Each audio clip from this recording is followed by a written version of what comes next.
students. Good morning, ma'am. Today I listen the song. All of you listen. Are ಕೇಳಿಸ್ಕೊತೀರಾ? Yes, ma'am.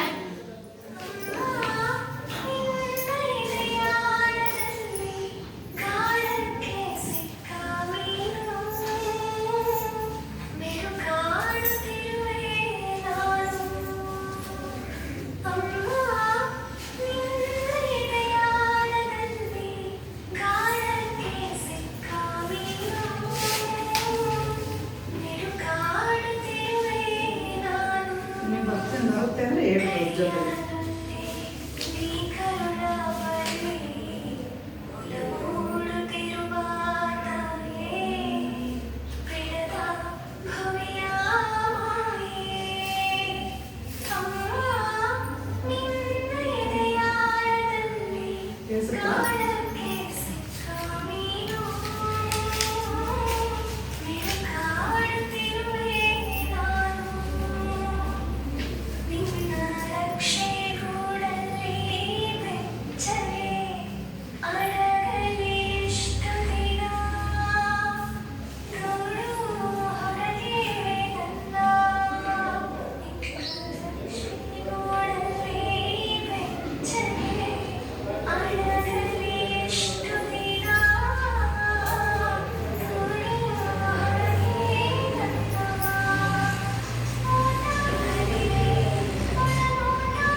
ಕೇಳಿಸ್ಕೊಂಡಲ್ಲ? ಯಾಕೆ ಈ ಅಮ್ಮ ಮತ್ತೆ ಮಕ್ಕಳ ಸಂಬಂಧ ಹೇಗಿರುತ್ತೆ ಎನ್ನುವಂತಹ ಹಾಡನ್ನು ಕೇಳಿಸ್ತೇನೆ. Here is an interesting poem is there for a 5 years old. 5 ವರ್ಷದವರಿಗೋಸ್ಕರ. ಇಲ್ಲಿ ಕವಿ ನಮಗೆ ಪೊಯೆಟೆಸ್ ಫ್ಲೂರ್ ಆಡ್ಕಾಕ್ ಅವರು ಎಷ್ಟು ಚೆನ್ನಾಗಿ ಈ ಒಂದು ಪದ್ಯವನ್ನ ಇಲ್ಲಿ ನಿಮಗೆ ವಿವರಿಸಿದರೆ, ಎಕ್ಸ್ಪೀರಿಯನ್ಸ್ಗಳನ್ನ, ಡೀಲಿಂಗ್ಸ್ಗಳನ್ನ ಅಂತ ಹೇಳ್ತಾರೆ. ಇಲ್ಲಿ ಆ ಚಿಕ್ಕ ಮಕ್ಕಳಲ್ಲಿ ಯಾವ ರೀತಿಯಾದಂತಹ ಭಾವನೆಗಳು ಮೂಡಿರ್ತವೆ, ಆ ಮಕ್ಕಳಲ್ಲಿರುವಂತಹ ಭಾವನೆಗಳು ಹೇಗಿರುತ್ತವೆ, ತಾಯಿ ಮತ್ತು ಮಕ್ಕಳ ಯಾವ ರೀತಿಯಾಗಿ ಆ ಮಕ್ಕಳ ಚಿಕ್ಕ ವಯಸ್ಸಿನಲ್ಲಿ ಮಕ್ಕಳಲ್ಲಿ ಯಾವ್ಯಾವ ರೀತಿಯಾದಂತಹ ಒಂದು ಭಾವನೆಗಳನ್ನ ಅಥವಾ ಅನುಭವಗಳನ್ನ ಕೊಟ್ಟಿರ್ತಾರೆ ಎನ್ನುವಂಥದ್ದು. ಸೊ ಇಲ್ಲಿ 5 years ಚಿಕ್ಕ ಮಕ್ಕಳು, 5 ಅಂದ್ರೆ 5 ವರ್ಷದವರು, 5 ವರ್ಷದವರ ವಯಸ್ಸಿನವರಿಗೋಸ್ಕರ ಅನ್ನುವಂತಹ ಒಂದು ಪದ್ಯ ಫ್ಲೂರ್ ಆಡ್ಕಾಕ್ ಅವರು ಬರೆದಿರುವಂತಹ ಒಂದು ಪದ್ಯ ತುಂಬಾ ಚೆನ್ನಾಗಿದೆ. ಸೊ ಇಲ್ಲಿ ಈ ಕವಿಯ ಬಗ್ಗೆ, ಪೊಯೆಟೆಸ್ ಬಗ್ಗೆ ವಿವರಿಸೋದಕ್ಕೆ ನಮ್ಮ ಸ್ಟೂಡೆಂಟ್ ಆದಂತ ಕಿರಣ್ ಬರ್ತಿದ್ದಾರೆ. ಇವರೇ ಫ್ಲೂರ್ ಆಡ್ಕಾಕ್ ನೋಡಿದಿರಲ್ಲ ನಿಮ್ಮ ಪುಸ್ತಕದಲ್ಲಿ? ಕನ್ನಡದಲ್ಲಿ ಇರುವಂತಹ ಪೊಯೆಟಸ್ ಫ್ಲೂಯರ್ ಆಡ್ಕಾಟ್ ಅವ್ರ ಬಗ್ಗೆ ತಿಳಿಸ್ಕೊಡ್ತಾನೆ, ಕೇಳಿಸ್ಕೊಡ್ತಾನೆ. My name is Kiran. I am studying in 8th standard SVRHS Kanakatte. Fleur Adcock is a British citizen who was born in New Zealand in 1934. She worked as a librarian in London. She has also edited the Faber Book of 20th Century Romance Poetry. Many of her poems are about the everyday experience of a woman as a wife and a mother. The poem for a 5-year-old tells us about the contradictions in your dealings. There is a difference between what we preach and what we really practice. So ಇಲ್ಲಿ ನನಗೆ ಫ್ಲೂಯರ್ ಆಡ್ಕಾಟ್ ಅವರು is not A Indian, is A British citizen. ಇವರು foreign ಪೊಯೆಟಿಸ್, foreign ಕವಿಯಾಗಿ ನಮಗೆ ಕಂಡು ಬರ್ತಾರೆ ಈ ಒಂದು ಪದ್ಯವನ್ನು ಬರೆಯುವಂತ ಸಂದರ್ಭದಲ್ಲಿ. ಇವರು ಹುಟ್ಟಿದ್ದು ಬೆಳೆದಿದ್ದು ಎಲ್ಲ ಎಲ್ಲಿ? ನ್ಯೂಜಿಲ್ಯಾಂಡ್. ಎಲ್ಲಿ ಹುಟ್ಟಿದ್ದು? ನ್ಯೂಜಿಲ್ಯಾಂಡ್ ಅಲ್ಲಿ ಹುಡ್ತಾರೆ. ಎಷ್ಟರಲ್ಲಿ? 1934 ನ್ಯೂಜಿಲ್ಯಾಂಡ್ ಅಲ್ಲಿ ಹುಟ್ಟಿದಂತವರು. ಜೊತೆಗೆ was worked in librarian. Librarian means ಗ್ರಂಥಾಲಯ. ಲೈಬ್ರರಿ ಅಂದ್ರೆ ಗ್ರಂಥಾಲಯ, ಲೈಬ್ರರಿಯನ್ ಅಂದ್ರೆ ಗ್ರಂಥಾಲಯದಲ್ಲಿ ಕೆಲಸ ಮಾಡೋದು, ಗ್ರಂಥ ಪಾಲಕರು ಅಂತ ಕರೀತಾರೆ. ಗೊತ್ತಿದ್ಯಾ? ನಮ್ಮ ಶಾಲೆ ಎದುರಿಗೆ ಇದೆ ಗೊತ್ತಾ? ಆ ಗ್ರಂಥಾಲಯವನ್ನು ನಡೆಸ್ಕೊಂಡು ಹೋಗುವಂತವರು ಟೀಚರ್, ಗ್ರಂಥ ಪಾಲಕರಾಗಿ ಲಂಡನ್ ನಲ್ಲಿ ಕೆಲಸವನ್ನ ನಿರ್ವಹಿಸ್ತಾರೆ. She has also edited the Faber Book of 20th Century Women's Poetry. ಜೊತೆಗೆ 20ನೇ ಶತಮಾನದ ಪುಸ್ತಕವನ್ನು ಬರೆದಂತಹ ಒಂದು ಖ್ಯಾತಿಗೆ, ಇವರು ಪ್ರಕಟಿಸಿದಂತಹ ಖ್ಯಾತಿಗೆ, ಕೀರ್ತಿಗೆ ಪಾತ್ರರಾಗಿರ್ತಾರೆ. ಸೊ ಅವರು ಬರೆದಂತಹ ಕೆಲವೊಂದು ಪೊಯಮ್ಸ್ ಅಂದ್ರೆ ಪದ್ಯ. ಈಗ ಹೇಗೆ ಪದ್ಯವನ್ನ ಬರೆದಿದಾರಲ್ವಾ, ಫಾರ್ ಎ 5 years old ಎನ್ನುವಂತಹ ಪದ್ಯ, ಹಾಗೆ ಅವರು ಬರೆದಂತಹ ಕೆಲವೊಂದು ಪದ್ಯಗಳು ಹೇಗಿರುತ್ತೆ ಅಂದ್ರೆ ಎವ್ರಿಡೇ ಎಕ್ಸ್ಪೀರಿಯನ್ಸ್ ಮೀನ್ಸ್ ಏನೋ ನಾವು ಪ್ರತಿದಿನ ಏನು ಅನುಭವಗಳನ್ನ ತಗೊಳ್ತೀವಿ, ಪ್ರತಿದಿನ ಏನು ಡೇ ಟು ಡೇ ಲೈಫ್ ಅಲ್ಲಿ ಏನು ನಡೆಯುತ್ತೆ, ಸೊ ಅದನ್ನ ಆಧರಿಸಿದಂತಹ ರೂಪದಲ್ಲಿ ಅವರು ಬರೆದಿರುವಂತಹ ಪದ್ಯಗಳನ್ನ ನಾವು ಕಂಡುಬರ್ತೇವೆ, ಪದ್ಯಗಳಲ್ಲಿ ನಾವು ನೋಡಬಹುದು. ಸೊ ಹೇಗೆ ಒಬ್ಬ ಹೆಣ್ಣು ಮಗಳು ಯಾವ್ಯಾವ ಕೆಲಸಗಳನ್ನ ನಿರ್ವಹಿಸ್ತಾರೆ, ಒಬ್ಬ ತಂಗಿಯಾಗಿ, ಅಕ್ಕನಾಗಿ, ಆಮೇಲೆ ಇಲ್ಲಿ ಹೇಳ್ತಾರೆ ಏನಂತ, ವೈಫ್ ಹೆಂಡತಿಯಾಗಿ, ಮದರ್ ಮೀನ್ಸ್ ತಾಯಿಯಾಗಿ, ಅಮ್ಮನಾಗಿ ಯಾವ್ಯಾವ ಪಾತ್ರಗಳಲ್ಲಿ ಕೆಲಸವನ್ನ ನಿರ್ವಹಿಸ್ತಾರೆ ಡೇ ಟು ಡೇ ಲೈಫ್ ಅಲ್ಲಿ ಅನ್ನುವಂತ ಅನುಭವವನ್ನ ನಮ್ಗೆ ಈ ಒಂದು ಪದ್ಯದಲ್ಲಿ ಏನ್ ಮಾಡ್ತಾ ಇದ್ದಾರೆ, ತಿಳಿಸ್ತಾ ಇದ್ದಾರೆ. ಯಾರೋ ಫ್ಲೂಯರ್ ಆಡ್ಕಾಟ್ ಎನ್ನುವಂತಹ ಕವಯಿತ್ರಿ. ಸೊ ಏನು ಈ ಪದ್ಯದ ಒಂದು ಸಾರಾಂಶವನ್ನ ಹೇಳ್ತಾರೆ. ಏನಿದೆಯಪ್ಪ ಈ ಒಂದು ಪದ್ಯದ ಒಂದು ಸಾರಾಂಶ ಅಂತ ಹೇಳ್ತಾರೆ. For A 5 years old poem tells us about the contradictions of our dealings. ಏನೋ ಆ ಪದ್ಯ ನಮಗೆ ಏನನ್ನ ಟೆಲ್ಸ್ ಅಸ್ ಮೀನ್ಸ್ ನಮಗೆ, ಯಾರಿಗೆ? ಓದುಗರಿಗೆ ಅಲ್ವಾ. ಸೊ ಈ ಓದುಗರಿಗೆ ಈ ಒಂದು ಪದ್ಯ ನಮಗೆ ಏನನ್ನ ತಿಳಿಸುತ್ತಪ್ಪ ಅಂತಂದ್ರೆ, ಈ ಪದ್ಯದಲ್ಲಿ ಕಾಂಟ್ರಡಿಕ್ಷನ್ಸ್ ಅಂದ್ರೆ ಏನೇನು ವಿವಾದಗಳು ಕಂಡು ಬರ್ತವೆ. ಕಾಂಟ್ರಡಿಕ್ಷನ್ ಬರ್ಕೊಡ್ರೆ, ಕಾಂಟ್ರಡಿಕ್ಷನ್ ಅಂದ್ರೆ ವಿವಾದಗಳು. ಪ್ರತಿದಿನ ಏನಾದ್ರೂ ಗಲಾಟೆ ಜಗಳಗಳನ್ನ ನಾವು ನೋಡ್ತೀವಲ್ಲ, ಏನೆಲ್ಲ ಒಂದು ವಿವಾದಗಳನ್ನ ನಾವು ನಿರಾಕರಿಸ್ತೀವಿ, ಹೇಳ್ತೀವಿ, ಮಾಡ್ತೀವಿ, ಜಗಳಾಡ್ತೀವಿ, ಅದರ ಆಧಾರದ ಮೇಲೆ ವಿವಾದಗಳಿಂದ ಕೂಡಿರುತ್ತದೆ. ಅಂಡ್ ಅವರ್ ಡೀಲಿಂಗ್ಸ್, ನಮ್ಮ ಡೀಲಿಂಗ್ಸ್ಗಳು ಹೇಗಿರುತ್ತೆ, ಸೊ ನಮ್ಮ ವ್ಯವಹಾರ ಹೇಗಿರುತ್ತೆ, ನಮ್ಮ ಹಂಚಿಕೆಗಳು ಹೇಗಿರುತ್ತೆ. ನಾವು ಪ್ರತಿದಿನ, ಫಾರ್ ಎಕ್ಸಾಂಪಲ್, ನಾವು ಸಂಜೆ ಮನೆಗೆ ಹೋದ ತಕ್ಷಣ ನೀವುಗಳೆಲ್ಲ ಇವತ್ತು ಏನ್ ಪಾಠ ಮಾಡಿದ್ರು ಅಲ್ವಾ, ಏನು ಹೋಮ್ವರ್ಕ್ ಕೊಟ್ಟಿದ್ದಾರೆ, ಯಾವ ನೋಟ್ಸ್ ಅನ್ನ ಬರೆಯೋದಿದೆ, ನಾಳೆ ಯಾವ ಟೆಸ್ಟ್ ಇದೆ, ನಾನು ಏನಕ್ಕೆ ತಯಾರಿ ಆಗ್ಬೇಕು ಅಂತ ರೆಡಿ ಆಗ್ತಿರಲ್ವಾ. ಸೊ ಎವ್ರಿ ಡೇ ನಮ್ಮ ಜೀವನದಲ್ಲಿ ಏನ್ ನಡೆಯುತ್ತೆ, ಏನಾದ್ರೂ ಆಗ್ಬೋದು. ಸೊ ಸಂಜೆ ಏನಾಗುತ್ತೆ ಗೊತ್ತಿಲ್ಲ, ಬೆಳಗ್ಗೆ ಏನಾಗುತ್ತೆ ಅಂತ ಗೊತ್ತಿಲ್ಲ, ನಾಳೆ ಏನಾಗುತ್ತೆ ಅಂತ ಗೊತ್ತಿಲ್ಲ. ಸೊ ಆಯಾ ದಿನಕ್ಕೆ ನಾವು ಅಡ್ಜಸ್ಟ್ ಆಗ್ತಾ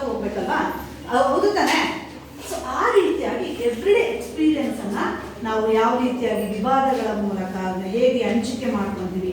ಆ ಡಿಫ್ರೆನ್ಸ್ ಮೀನ್ಸ್ ವೈವಿಧ್ಯತೆಯಲ್ಲಿ ಆ ಬಿಟ್ವೀನ್ ಮೀನ್ಸ್ ಆ ವೈವಿಧ್ಯತೆಯ ಮಧ್ಯದಲ್ಲಿ ನಾವು ಯಾವ ರೀತಿಯಾಗಿ ಕೆಲಸವನ್ನ ನಿರ್ವಹಿಸ್ತೀವಿ. ಇವತ್ತೇನೋ ಅನ್ಕೊಂಡಿರ್ತೀವಿ, ಅದೇನೇನೋ ಆಗಿರುತ್ತೆ. ಅದಕ್ಕೆ ಬ್ಯಾಲೆನ್ಸ್ ಆಗಿ ನಾವು ಕೆಲಸಗಳನ್ನ ಮಾಡ್ಕೊಂಡು ಹೋಗ್ತೀವಲ್ವಾ. ಸೊ ಆ ಎಲ್ಲ ಎಕ್ಸ್ಪೀರಿಯನ್ಸ್ ಅನ್ನ ಡಿಫ್ರೆನ್ಸ್ ನ ಮಧ್ಯದಲ್ಲಿ ವಾಟ್ ವಿ ಪ್ರೀಚ್, ಏನೋ ಅನ್ಕೊಂಡಿರ್ತೀವಿ, ನಾಳೆ ಮತ್ತೊಂದೇನೋ ಆಗುತ್ತೆ. ಸೊ ನಾವೇನೋ ಹೇಳಿರ್ತೀವಿ, ಅದು ಇನ್ನೊಂದೇನೋ ಬೇರೆ ರೀತಿಯಾಗಿ ಅದು ಪರಿಣಮಿಸುತ್ತೆ. ವಾಟ್ ವಿ ಪ್ರೀಚ್ ಅಂದ್ರೆ ಹೇಳುವುದು ಅಥವಾ ಮಾಡುವುದು, ಉಪದೇಶ ಮಾಡುವಂಥದ್ದು, ಹೇಳುವಂಥದ್ದು. ನಾವು ಏನೋ ಹೇಳ್ತೀವಿ, ಅದು ಇನ್ನೇನೋ ಆಗಿರುತ್ತೆ. ಅಯ್ಯೋ ಮನೇಲಿ ಹೇಳ್ತೀವಿ, ನಾವೊಂದು ಹೇಳಿದ್ರೆ ನೀವೊಂದು ಮಾಡ್ತೀರಲ್ಲ ಅಂತ ಬೈತಾರಲ್ವಾ ಅಲ್ಲ. ಸೊ ನಾವೇ ಮಕ್ಕಳಿಗೆ ನಾನೇನೋ ಹೇಳಿರ್ತೀನಿ, ನೀವೇನೋ ಬೇರೆ ರೀತಿಯಲ್ಲಿ ಮಾಡಿರ್ತೀನಿ ಅಂತ ಹೇಳ್ತೀರಲ್ಲ. ಹಾಗೆ so what we preach and what we real practice. So ಅದನ್ನ ನಿಜವಾಗಿ ಹೇಗೆ ಮಾಡಬೇಕು. ಸೊ ನಾವೇನೋ ಹೇಳ್ತೀವಿ, ಹೇಳಿದ್ದನ್ನೆಲ್ಲ ಮಾಡೋಕ್ಕಾಗಲ್ಲ ಅಲ್ವಾ. ಸೊ ಹೇಳಿದ್ದನ್ನ ಮಾಡೋಕೆ ಕಷ್ಟ ಆಗ್ಬೋದು, ಹೇಳೋಕೆ ಈಸಿ ಆಗ್ಬೋದು. ಬಾ ಹೇಳ್ತೀಯ, ಮಾಡಿದ್ರೆ ಗೊತ್ತಾಗುತ್ತೆ ಅಂತ ಬೈತೀವಿ. ನಾವೇ ಆಗಲಿ ಬೈತೀವಿ, ನೀವೇ ಆಗಲಿ ನಿಮ್ಮ ಮನೆಯಲ್ಲಿ ಏನಾದರೂ ಹೇಳಿದ್ರೆ ಎಷ್ಟು ಕಷ್ಟ ಅಂತ ಬೈತೀವಲ್ಲ. ಹಾಗೆ ಸೊ ಪ್ರತಿದಿನ ಯಾವ ರೀತಿಯಾಗಿ ಡೇ ಟು ಡೇ ಲೈಫಲ್ಲಿ ನಮಗೆ ಡಿಫ್ರೆನ್ಸ್ ಕಂಡು ಬರುತ್ತೆ. ಸೊ ಅವುಗಳೆಲ್ಲ ಮಧ್ಯದಲ್ಲಿ ನಾವು ಹೇಳೋದೊಂದು ಮಾಡೋದೊಂದು ಆಗುತ್ತೆ ಅನ್ನುವಂತಹ ಒಂದು ಪ್ರತಿನಿತ್ಯದ ಒಂದು ಡೇ ಟು ಡೇ ಲೈಫ್ನ ಅನುಭವಗಳನ್ನ ಇಲ್ಲಿ ನನಗೆ ಪದ್ಯದಲ್ಲಿ ಯಾರು ಅವರು ತಿಳಿಸ್ತಾ ಇದ್ದಾರೆ. ಏನಪ್ಪ ಅದು? ಸೊ ಯಾವುದು ಏನನ್ನ ಹೇಳ್ತೀವಿ, ಏನನ್ನ ಮಾಡಕ್ ಆಗಲ್ಲ ಅನ್ನುವಂಥದ್ದು. ಸೊ ಇಲ್ಲಿ ಒಬ್ಬ ತಾಯಿ ಮತ್ತೆ ಮಗುವಿನ ಒಂದು 5 years ಮಗು ಯಾವ ರೀತಿಯಾಗಿ ಅಮ್ಮ ಮತ್ತು ಮಗುವಿನ ಒಂದು ಸಂಭಾಷಣೆ. ಅಮ್ಮ ಏನ್ ಹೇಳ್ತಾಳೆ ಮಗುಗೆ ಮೊದಲನೇ ಒಂದು ಸ್ಟ್ಯಾನ್ಸ್ದಲ್ಲಿ, ಅಮ್ಮ ಮಗುಗೆ ಯಾವ ರೀತಿಯಾಗಿ ಸೂಚನೆಗಳನ್ನ ಕೊಡ್ತಾಳೆ ಎನ್ನುವಂಥದ್ದು. ಸೊ ಮತ್ತೆ ಸೆಕೆಂಡ್ ಸ್ಟ್ಯಾನ್ಸ್ದಲ್ಲಿ ಬೇರೆ ರೀತಿಯಾದಂತಹ ಸೂಚನೆಗಳನ್ನ ಕಂಡು. ಓಕೆನಾ. ಸೊ ಏನ್ ಹೇಳ್ತಾರೆ ಆ ಚಿಕ್ಕ 5 years ಅಂದ್ರೆ ತುಂಬಾ ಮುಗ್ಧತೆ ಇರುವಂತಹ ಮಕ್ಕಳು. ನಾವು ಏನೇ ಹೇಳಿದ್ರು ಮಾಡ್ತಾರೆ. ಮಕ್ಕಳೇ ಹೇಳ್ತಾರೆ, ಹಾವು ಹರಿತಾ ಇದ್ರು ಹೋಗಿ ಹಿಡ್ಕೊಂಡ್ ಬರ್ತಾವಂತ, ಗೊತ್ತಿಲ್ಲ ಏನು ಅಲ್ವಾ. ಮಕ್ಕಳು ಹರಿಯೋ ಹಾವನ್ನು ಹಿಡ್ಕೊಂಡ್ ಬರ್ತಾರೆ ಅನ್ನೋ ಒಂದು ಮಾತುಗಳನ್ನ ನಾವು ಕೇಳ್ತೀವಿ. ಏನು ಆ ಮುಗ್ಧತೆ ಇರುವಂತಹ ಒಂದು ಮಕ್ಕಳಲ್ಲಿ ಏನಾದ್ರೂ ಹೇಳಿದ್ರೆ ಒಳ್ಳೇದು ಒಳ್ಳೆಯ ರೀತಿಯಾಗಿ ಬರುತ್ತೆ, ಕೆಟ್ಟದ್ದು ಕೆಟ್ಟ ಪಾಠದಲ್ಲೇ ಕಲ್ತ್ಕೊಳ್ತೀವಿ ಅಂತಲ್ಲ, ಆ ತರ. ಸೊ ಏನ್ ಹೇಳ್ತಾಳೆ ತಾಯಿ ಮಗನಿಗೆ ಅನ್ನುವಂತಹ ಒಂದು ಮಾತುಗಳು ನಾವು ಮೊದಲೇ ಆ ಒಂದು ಸ್ಟ್ಯಾನ್ಸ್ದಲ್ಲಿ ನೋಡೋಣ. ಓಕೆ, ದ ಫಸ್ಟ್ ಸ್ಟ್ಯಾನ್ಸ್ ನೋಡ್ಕೊಳ್ಳಿ ಹೇಳಿದ್ರು. A smile is climbing up the window sill into your room after a night of rain. You call me in to see, and I explain that it would be unkind to leave it there. It might crawl to the floor. We must take care that no one splashes it. You understand? And carry it outside with careful hand to heat it daffodils. ಓದ್ತಿರಲ್ವಾ, ಇದು poem read ಮಾಡ್ತಿರಲ್ವಾ. So ಆಮೇಲೆ ಇದ್ರಲ್ಲಿ ಬಂದಿರುವಂತಹ difficult ವರ್ಡ್ಸ್ಗಳನ್ನ ಒಬ್ಬೊಬ್ಬರೇ ಬಂದು ಹೇಳೋಣ ಏನ್ ಬಂದಿದೆ ಅಂತ. ಓಕೆ, ಪೋಯಮ್ ರೀಡ್ ಮಾಡಿ.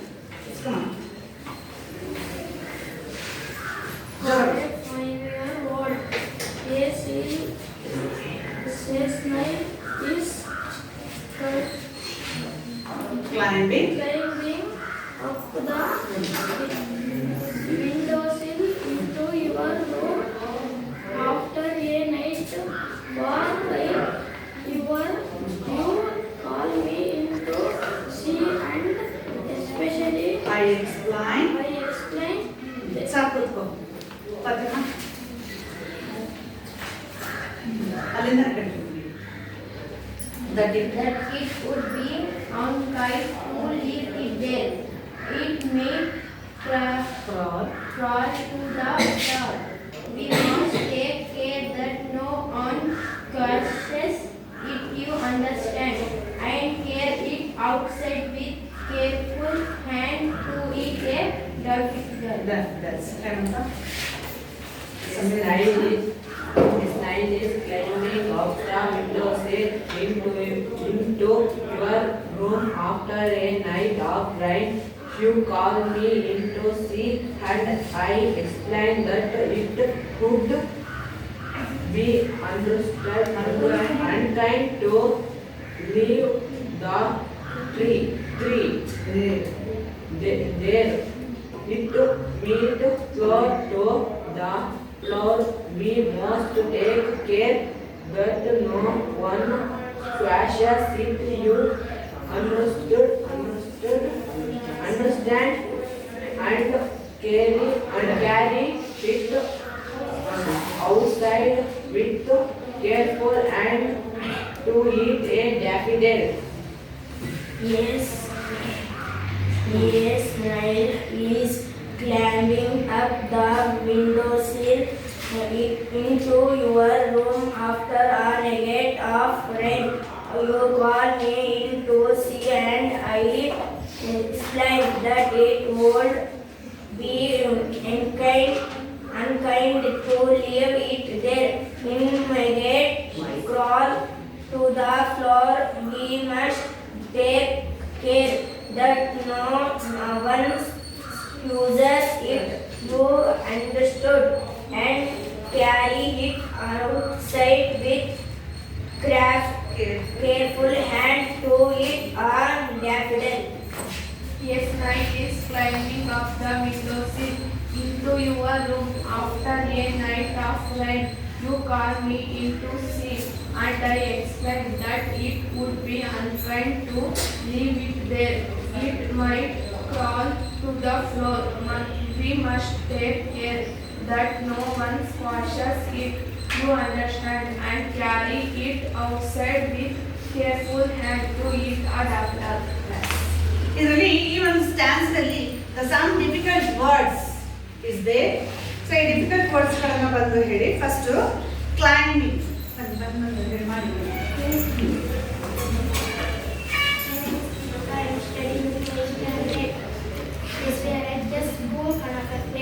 My topic is climbing.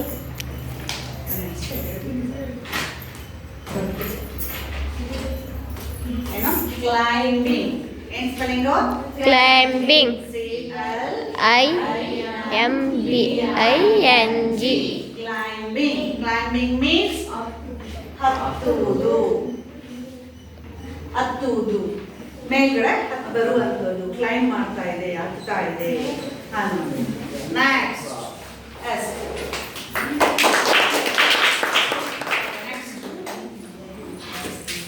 My name is Alisha Varma. I am studying 8th standard SVRHS School Kanakatte.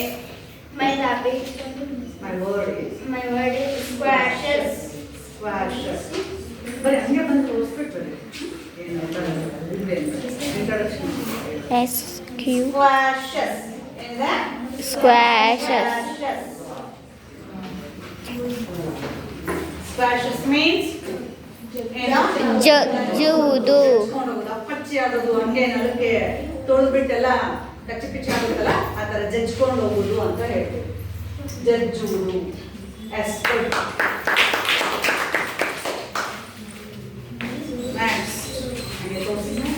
Windowsill. ಅದು Windowsill. ವಿಂಡೋ ಮೀನ್ಸ್ ಕಿಟಕಿಯ ಪಟ್ಟಿ. ಕಿಟಕಿ ಎಲ್ಲ ಇದೆಯಲ್ಲ ನಮ್ಮ ಅಕ್ಕಪಕ್ಕ ನಮ್ಮ ಕ್ಲಾಸಲ್ಲಿ. ಸೊ ಆ ಕಿಟಕಿಯ ಸೈಡ್ ಅಲ್ಲಿ ಇರುವಂತ ಎಡ್ಜಸ್ ಇರುತ್ತಲ್ಲ ಪಟ್ಟಿ, ಆ ಕಿಟಕಿ ಪಟ್ಟಿಗೆ ನಾವು ವಿಂಡೋ ಸಿಲ್ಸ್ ಅಂತ ಕರೀತೀವಿ. ವಿಂಡೋ ಸಿಲ್ಸ್ ಕಿಟಕಿಯ ಅಂಚು, ಕಿಟಕಿ ಪಟ್ಟಿ ಅಂತೇಳಿ ಕರಿಬಹುದು. ಓಕೆನಾ? ಕಿಟಕಿಯ ಪಟ್ಟಿ ಅಥವಾ ಕಿಟಕಿಯ ಅಂಚು ಅಂತೇಳಿ ಕರಿಬಹುದು.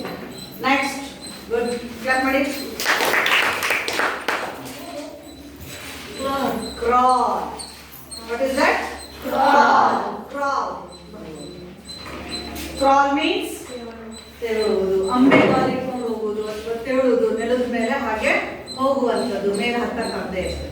ಸಣ್ಣ ಮಕ್ಳುಗಳು ತೆಗೆದುಕೊಂಡು ಹೋಗ್ತಾರೆ ಗೊತ್ತಿದ್ಯಾ? ತೆವಳುವುದು. ಅದಕ್ಕೆ ನಾವು ಇಂಗ್ಲಿಷಲ್ಲಿ ಕ್ರಾಲ್ ಅಂತೇಳಿ ಕರಿತೀವಿ. ಕ್ರಾಲ್ ತೆವಳುವುದು.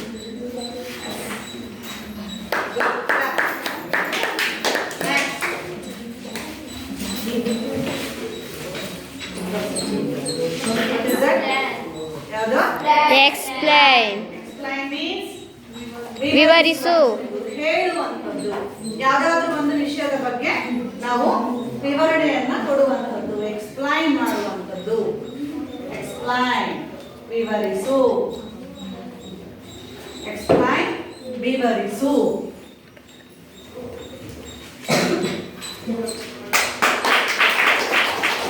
ಯಾವ್ದು?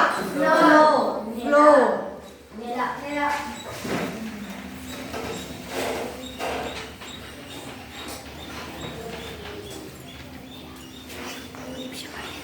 Floor means ನೆಲ. ನೆಲ.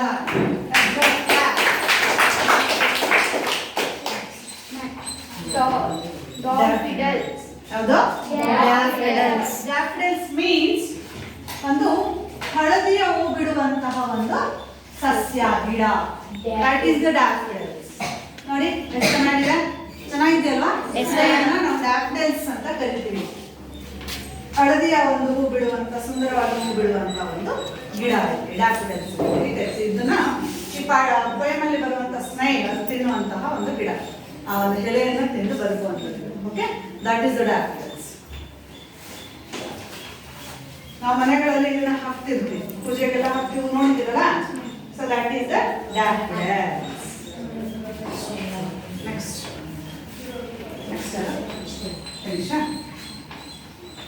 daffodil, ಹಳದಿ ಹೂ ಬಿಡುವಂತಹ ಗಿಡ, daffodils. Good, clap. ಸೊ ಈ ಕೆಲವೊಂದು ಪದಗಳ ಡಿಫಿಕಲ್ಟ್ ವರ್ಡ್ಸ್ಗಳನ್ನ ನಾವು ನೋಡಿದ್ವಿ. ಸೊ ನಾನು ಆ ಪದ್ಯದ ಬಗ್ಗೆ ಒಂದು ಎಕ್ಸ್ಪ್ಲೈನ್ ಅನ್ನ ಮಾಡ್ತೀನಿ. ಏನು ಇಲ್ಲಿ ಯಾವ ಒಂದು ಕ್ರಿಯೇಚರ್ ಬರುತ್ತಪ್ಪ.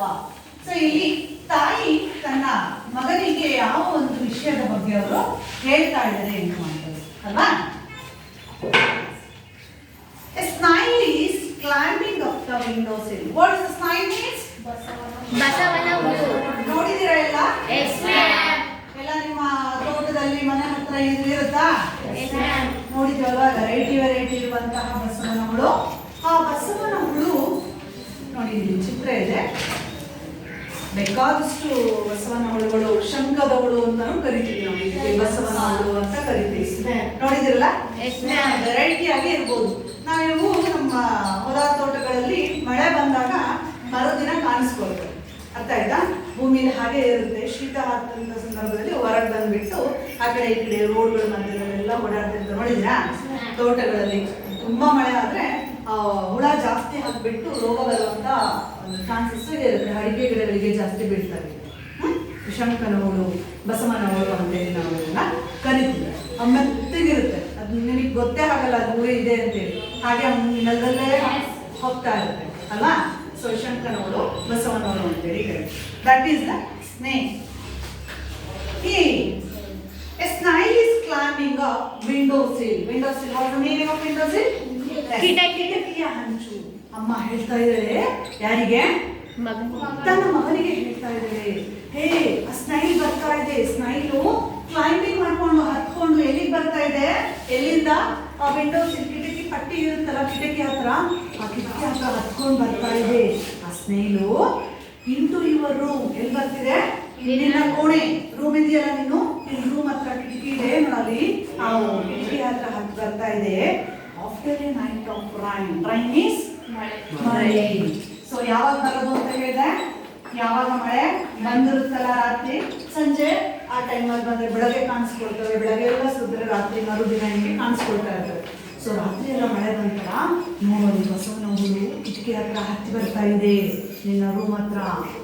You call me to see. ಆ ಹುಳು ಬರುತ್ತಲ್ಲ, ಆ ಬಸವನ ಹುಳು ಬರುತ್ತಲ್ಲ, ಶೃಂಗದ ಹುಳು, ಆಗ ಅದು ನೋಡ್ತೀರಾ, ಆಗ ನನ್ನ ಕರಿ. ಯಾರು ಹೇಳ್ತಿರೋದು? ಅಮ್ಮ. ಅಮ್ಮ ಯಾರಿಗೆ? ಮಗನಿಗೆ. ತನ್ನ ಮಗನಿಗೆ ಹೇಳ್ತಾ ಇದ್ದೀವಿ. ಆ ಹುಳು ಬರುತ್ತಲ್ಲ, ನೀನು ನೋಡ್ತೀರ, ಅವಾಗ ನನ್ನ ಕರಿ. And I explain. Explain means ನಾನು ಅದ್ರ ಬಗ್ಗೆ ಹೇಳ್ತೀನಿ. ಆ ಹುಳು ಹೇಗೆ ಬರುತ್ತೆ, ಹೆಂಗಿರುತ್ತೆ, ನಾನು ಅದ್ರ ಬಗ್ಗೆ ಹೇಳ್ತೀನಿ. ಆ ಹುಳು ಬಂದ ತಕ್ಷಣ, ನೋಡಿದ ತಕ್ಷಣ ನನ್ನ ಕರಿಯಪ್ಪ, ನಾನು ಹೇಳ್ತೀನಿ ಅದ್ರ ಬಗ್ಗೆ. That it would be unkind leave it they.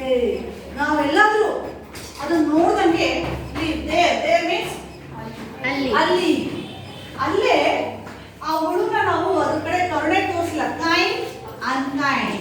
ಕರುಣೆಯನ್ನು ತೋರಿಸ್ದಂಗೆ ನಾವೆಲ್ಲಾದ್ರೂ ಅಲ್ಲೇ ಬಿಟ್ವಿ, ನೋಡ್ಲಿಲ್ಲ. ಲೀವ್ ಅಂದ್ರೆ ಬಿಡೋದು. ಅಲ್ಲೇ ಬಿಟ್ವಿ, ಆ ಹುಳುವನ್ನ ಬಿಟ್ಟು ಹೋಗ್ಬಿಟ್ವಿ ಅಂತಂದ್ರೆ ಸೊ ಆ ಹುಳು ಏನಾಗುತ್ತೆ ಗೊತ್ತಾ? It might crawls to the room. Crawl means ಇಲ್ಲಿಂದ ಬಂದು ಎಲ್ಲಿ ಬರುತ್ತೆ? ನಿನ್ ರೂಮ್ ಒಳಗೆ. ಫ್ಲೋರ್ ಮೀನ್ಸ್ ಅಲ್ಲಿಂದ ಹತ್ಬಿಟ್ಟು ಕೆಳಗೆ ನೆಲ್ಲ ಬಂದ್ಬಿಟ್ಟು ನಿನ್ ನೆಲದ ಮೇಲೆ ತೆಗೆದುಕೊಂತ ಬಂದ್ಬಿಡುತ್ತೆ ನಿನ್ ರೂಮ್ ಒಳಗೆ. We must take care. ನಾವು ಅದ್ರ ಬಗ್ಗೆ ಹುಷಾರಾಗಿರ್ಬೇಕು. ನಾವು ಅವಳನ್ನ ನೋಡಿಲ್ಲ ಅಂತಂದ್ರೆ ಏನಾಗುತ್ತೆ? ದಟ್ ನೋ ಒನ್ ಸ್ಪ್ಲಾಶಸ್ ಅಪ್ಪಚ್ಚಿ ಆಗ್ಬಿಡುತ್ತೆ. ಕಾಲು ಇಟ್ವಿ ಅಂದ್ರೆ ಅಪ್ಪಚ್ಚಿ ಆಗುತ್ತೆ. ಅದ್ರಾಗೆ ಬ್ಲಡ್ ಬರಲ್ಲ, ಹಂಗೆ ನಮಗೆ ಸತ್ತೋಗ್ಬಿಡುತ್ತೆ. ನೋಡಿದೀರಾ? ಸೊ ರೋಡಲ್ಲೆಲ್ಲ ಎಲ್ಲ ವೆಹಿಕಲ್ ಎಲ್ಲ ಓಡಾಡಿ ಎಲ್ಲ ಜಜ್ಕೊಂಡು ಹೋಗಿರುತ್ತೆ ರೋಡಿಗೆ. ಸೊ ಅದು ನೋಡಿಲ್ಲ ಯಾರು ನನಗೆ ಜಜ್ಜೋಗ್ಬಿಡುತ್ತೆ. ನಾನು ಹೇಳೋದು ಅರ್ಥ ಆಗ್ತಿದ್ಯಾ? You understand? ಮಗನಿಗೆ ಹೇಳ್ತಾ ಇದ್ದಾಳೆ ತಾಯಿ, ನಾನು ಹೇಳೋದು ಅರ್ಥ ಆಗ್ತಿದ್ಯಾ? ಮಳೆ ಎಲ್ಲ ಬಂದು ನಿಮ್ಮ ವಿಂಡೋಸ್ ಹತ್ರ ಬರ್ತಾ ಇದೆ, ಅತ್ತೆಳಕು ನೆಲದ ಮೇಲೆ ಬರುತ್ತೆ. ನಾವು ಯಾರು ಅದನ್ನ ನೋಡಿಲ್ಲ ಅಂದ್ರೆ ಜಜ್ಕೊಂಡು ಹೋಗುತ್ತೆ. Take care to and carry to outside. ಅದು ನಿಧಾನಕ್ಕೆ ತಗೊಂಡೋಗಿ ಔಟ್ಸೈಡ್. ಔಟ್ಸೈಡ್ ಮೀನ್ಸ್ ಹೊರಗಡೆ ಹಾಕಬೇಕು. Opposite word outside, inside. ಅದನ್ನ ತಗೊಂಡೋಗಿ ಹುಷಾರಾಗಿ ನಾವು ಅದನ್ನ ಹೊರಗೆ ಹಾಕೋಣ.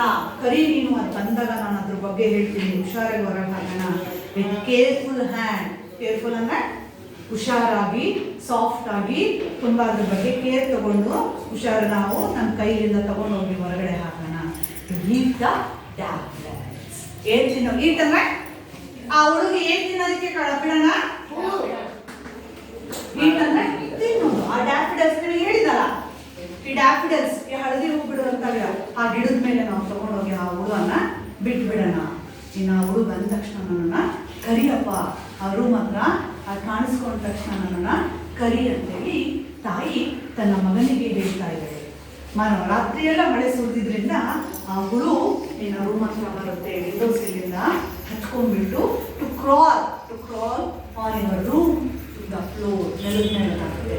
ಸೊ ನಾವು ಯಾರು ಅದನ್ನ ನೋಡಿಲ್ಲ, ಅನ್ಕೈಂಡ್ ತೋರಿಸಿದ್ರೆ ಇಟ್ಸ್ ಸ್ಪ್ಯಾಶಸ್ ಇಟ್. ಅದು ಜಜ್ಜೋಗ್ಬಿಡುತ್ತೆ. With a careful hand to ಅದನ್ನು ತಗೊಂಡೋಗಿ ಟು ಔಟ್ಸೈಡ್, ಹೊರಗಡೆ ತಗೊಂಡೋಗ್ಬಿಡೋಣ. To eat the daffodils. Daffodils means ಆ ಹೂ ಗಿಡನ, ಆ ಹಳದಿ ಗಿಡ ಇರುವಂಥ ಹೂ ಬಿಡುವಂಥ ಗಿಡದ ಮೇಲೆ ನಾವು ಬಿಟ್ಬಿಡೋಣ. ಮಗನೇ ನೀವು ಹುಷಾರು, ನನ್ನ ಕರಿ. ನಾನು ಅದ್ರ ಬಗ್ಗೆ ಐ ಎಕ್ಸ್ಪ್ಲೈನ್. ಐ ಅಂದ್ರೆ ಯಾರು? ನಾನು ಮೀನ್ಸ್ ಇಲ್ಲಿ ಯಾರು? ತಾಯಿ ತನ್ನ ಮಗನಿಗೆ ಹೇಳ್ತಾ ಇದ್ದಾಳೆ, ನಾನು ಬರ್ತೀನಿ, ನೀನು ಅದನ್ನ ನೋಡಿದ ತಕ್ಷಣ ನನ್ನ ಕರಿ ಅಂತೇಳಿ. ಅವನು ಆ ಮಕ್ಕಳಿಗೆ ಏನಾದರೂ ಹೇಳ್ಬಿಟ್ಟು ಕ್ಯೂರಿಯಾಸಿಟಿಯಿಂದ ಕಾಯ್ತಾ ಇರ್ತಾರಲ್ಲ, ಬರುತ್ತೇನೋ, ನಮ್ಮಮ್ಮ ಹೇಳೋಗಿದ್ದಾರೆ ವಿಲಾಸ್ ಬರ್ಬೋದು ಹುಳು ಅಂತೇಳಿ ಅವನು ಹುಷಾರಾಗಿ ನೋಡಿಕೊಂಡು ಕಾಯ್ತಾ ಇರ್ತಾನೆ ಆ ಹುಳುಗೋಸ್ಕರ. ನೋಡೋಣ ಏನಾಗುತ್ತೆ ಅಂತ ಹೇಳಿ ಅವನು ವೇಟ್ ಮಾಡ್ತಾ ಇದ್ದ. ತಾಯಿಯ ಮಾತಂದ್ರೆ ಮಕ್ಕಳಿಗೆ ತುಂಬಾ ವೇದವಾಕ್ಯ. ಸೊ ಎಲ್ಲ ಹೇಳಿದ್ದನ್ನ ಕೇಳಬೇಕು ಅನ್ನುವಂಥ ದೃಷ್ಟಿಯಿಂದ ಆ ಮಗ ಎಲ್ಲ ಕೇಳಿಸ್ಕೊತಾ ಇದ್ದಾನೆ. ಅಮ್ಮ ಹೇಳಿದ್ದೆಲ್ಲ, ಅಮ್ಮ ಎಕ್ಸ್ಪ್ಲೈನ್ ಮಾಡಿದ್ದೆಲ್ಲ ಹುಷಾರಾಗಿ ಕೇಳಿಸ್ಕೊಂಡು ಏನು ಮಾಡಬೇಕು ಅಂತೇಳಿ ವೆಯ್ಟ್ ಮಾಡ್ತಾ ಇದ್ದೇನೆ, ನೋಡೋಣ ಅವ್ರ ಬಗ್ಗೆ ಅಂತೇಳಿ. ಸೊ ಇಲ್ಲಿ ಕೆಲವೊಂದು ನೀವು ಗಮನಿಸಿದಂಗೆ ಆಪೋಸಿಟ್ ವರ್ಡ್ಸ್ ಕಂಡು ಬರ್ತಿದೆ ಅಲ್ವಾ? ಆಪೋಸಿಟ್ ವರ್ಡ್ಸ್ ಇದೆ ಆ್ಯಂಡ್ ರೈಮಿಂಗ್ ವರ್ಡ್ಸ್ ಇದೆ. ರೈಮಿಂಗ್ ವರ್ಡ್ಸ್ ಅಂತಂದ್ರೆ ಏನಂತಂದ್ರೆ, ರೈಮಿಂಗ್ ಅಂದ್ರೆ ಪ್ರಾಸ ಪದಗಳು ಅಂತ ನಮ್ಗೆ ಗೊತ್ತಿದ್ಯಾ? ನೋಡಿದ್ದೀರಾ? ರೈಮಿಂಗ್ ಆ ಪದ್ಯದ ಕೊನೆಯ ಒಂದು ಸಾಲುಗಳಲ್ಲಿ ಬರುವಂತಹ ಒಂದು ಪ್ರಾಸಪದಗಳು, ಕೊನೆಯ ಸಾಲುಗಳಲ್ಲಿ ಬರುವಂತಹ ಪ್ರಾಸಪದಗಳು, ಮ್ಯಾಚ್ ಸೇಮ್ ಸಿಮಿಲರ್ ಪ್ರೊನೌನ್ಸಿಯೇಷನ್ ಇರುವಂತಹ ಒಂದು ಪ್ರಾಸಪದಗಳನ್ನು ನಾವು ಇಲ್ಲಿ ನೋಡ್ಬೋದು ಅಲ್ವಾ? ಸೊ ಈ ಪ್ರಾಸಪದಗಳನ್ನ ಹೇಳ್ತಾರೆ ಕೇಳಿ.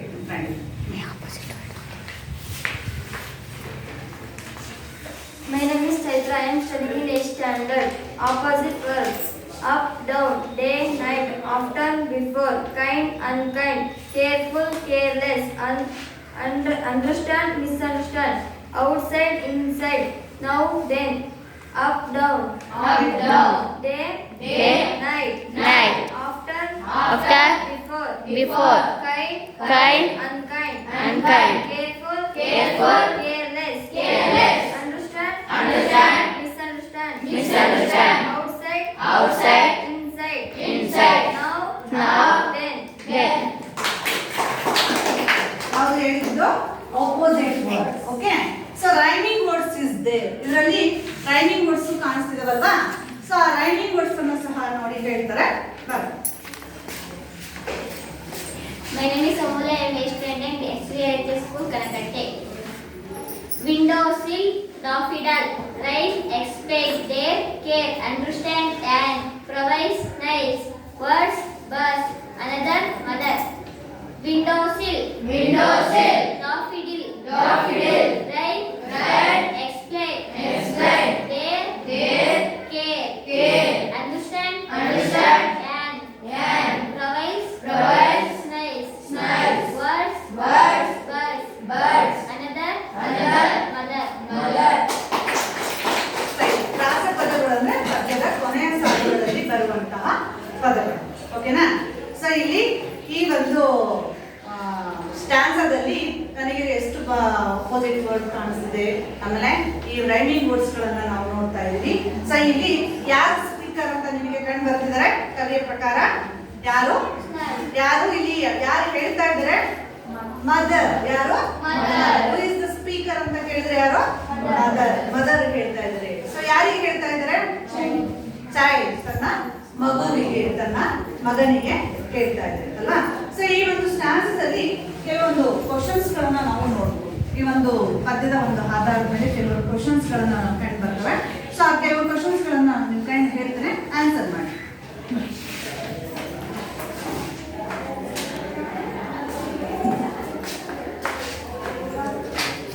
Name the creature mentioned in the poem. The creature mentioned in the poem, the snake. ಯಾವ್ದು? Snake. What is the creature? Creature ಅಂದ್ರೆ ಯಾವ ಒಂದು ಸೃಷ್ಟಿಯ ಬಗ್ಗೆ, ಯಾವ ಒಂದು ವಸ್ತುವಿನ ಬಗ್ಗೆ ಇಲ್ಲಿ ಕವಿ ಹೇಳ್ತಾ ಇದ್ದಾರೆ. ಯಾವ ಕೃಷ್ಣ? ಕವಿ ಹೇಳ್ತಾ ಇದ್ದಾರೆ ಇಲ್ಲಿ ಅನ್ನುವಂಥದ್ದು ಯಾವ್ದು? ಯಾವ್ದ್ರ ಬಗ್ಗೆ ಹೇಳ್ತಾ ಇದ್ದಾರೆ? ಯಾವ್ದು? ಬಸವನ ಹುಳು. ಆ ಕ್ರಿಯೇಚರ್ ಬಗ್ಗೆ ಹೇಳ್ತಾ ಇದ್ದಾರೆ ತಾಯಿ ತನ್ನ ಮಗನಿಗೆ. As good class. Next question. Who do you think is the speaker? We think